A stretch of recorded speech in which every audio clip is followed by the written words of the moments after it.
Selamat datang di Ermo TV.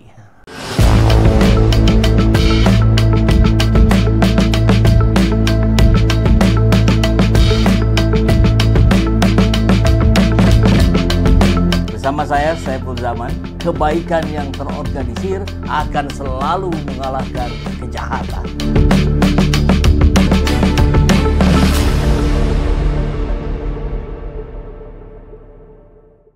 Ini rencana Pak Presiden Prabowo Subianto untuk membentuk badan super body ya, untuk penerimaan keuangan negara tampaknya semakin serius. Kita akan coba lihat bagaimana upaya Pak Prabowo untuk betul-betul mengikis para mafia, para koruptor dengan sistem yang lebih baik. Mari kita langsung lihat kabarnya ya.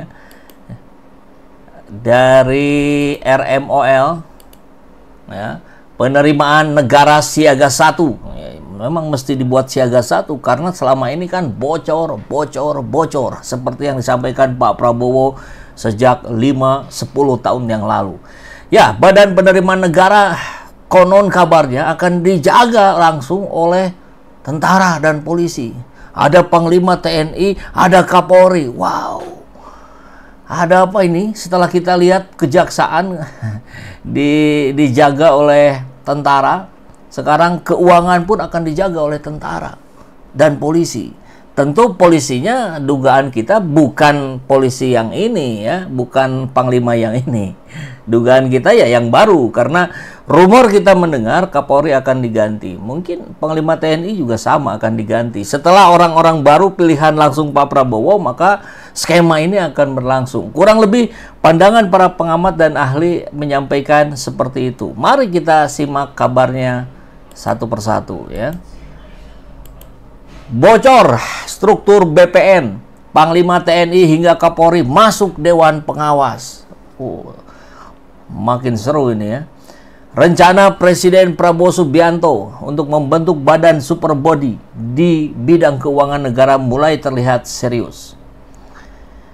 Bocoran baru, badan baru bernama Badan Penerimaan Negara atau Badan Otorita Penerimaan Negara atau BOPN dikabarkan telah disiapkan dengan struktur organisasi yang langsung berada di bawah kendali Presiden. Informasi ini terungkap dari paparan mantan Dewan Pakar Tim Kampanye Nasional Bidang Perpajakan Edi Slamet Irianto dalam forum diskusi ISNU Forum on Investment, Trade and Global Affairs Rabu 11 Juni yang lalu. Mengutip file paparan tersebut, badan baru ini akan dipimpin seorang menteri negara atau kepala BPN yang bertanggung jawab langsung kepada Presiden. Dalam pelaksanaan tugasnya, kepala BPN yang akan didampingi oleh dua wakil utama, yaitu wakil kepala operasi dan wakil kepala urusan dalam. Lembaga ini nantinya juga akan diawasi oleh Dewan Pengawas yang terdiri dari para pejabat tinggi negara secara ex officio seperti Panglima TNI, Kapolri, hingga Menko Perekonomian.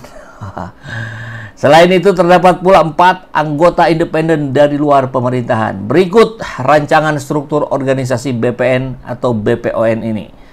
Dewan Pengawas ada Menko Perekonomian, Panglima TNI, Kapolri, Jaksa Agung, Kepala PPATK, dan 4 orang independen. Pimpinan dan struktur ini ke inti, Menteri Negara atau Kepala BOPN, Wakil Kepala Operasi BOPN, Wakil Kepala Urusan Dalam, Inspektorat Utama Badan, Sekretaris Utama Badan, Deputi. Oh, ini udah sangat detail ya. Jadi ya kurang lebih kita bisa melihat ini skema seperti skema sebuah kementerian ya. Luar biasa. Menurut Edi, struktur ini dirancang untuk mempercepat agenda reformasi penerimaan negara, terutama dalam 100 hari kerja Menteri Kepala BPN. Agenda awal mencakup rekrutmen pejabat eselon 1, konsolidasi data nasional, hingga pengamanan penerimaan tahun anggaran 2024-2025 melalui reformasi pajak penghasilan dan pajak pertambahan nilai. Edi juga menekankan pentingnya pemisahan fungsi penerimaan dan pengeluaran negara sebagai prinsip dasar tata kelola keuangan yang bersih, agar keuangan negara dapat dikelola dengan baik. Ya, penerimaan negara harus diselamatkan dari ketergantungan pada utang. Tanpa reformasi, kita tak akan mampu membiayai program strategis seperti makan siang gratis, penguatan sektor pangan. Ia pun menyebut bahwa fungsi penerimaan hanya mencatat, menyetorkan, dan melaporkan dana tanpa terlibat dalam pengambilan keputusan belanja negara. Ini menarik karena Ermo dalam beberapa saat yang lalu, ini 2 Agustus 2024 sebetulnya sudah menaikkan kabar ini. Akan sudah ditulis ada 3 kandidat kepala BPN, Badan Penerimaan Negara. Ya, jadi hari ini tampak serius. Meski dari tahun lalu ini sudah gencar. Ermo sudah menaikkan ini. Pembentukan Badan Penerimaan Negara serius dibahas pemerintah. BPN nantinya akan memisahkan Direktorat Jenderal Pajak maupun Direktorat Jenderal Bea Cukai dari Kementerian Keuangan. Dilepas tuh ya. Badan baru yang diusung Presiden terpilih Prabowo ini bahkan sudah masuk dalam dokumen rancangan awal kerja. Ini langsung ada calonnya sudah muncul. Pertama, mantan Kepala Badan Pelaksana Pengelola Keuangan Haji Anggito Abimanyu.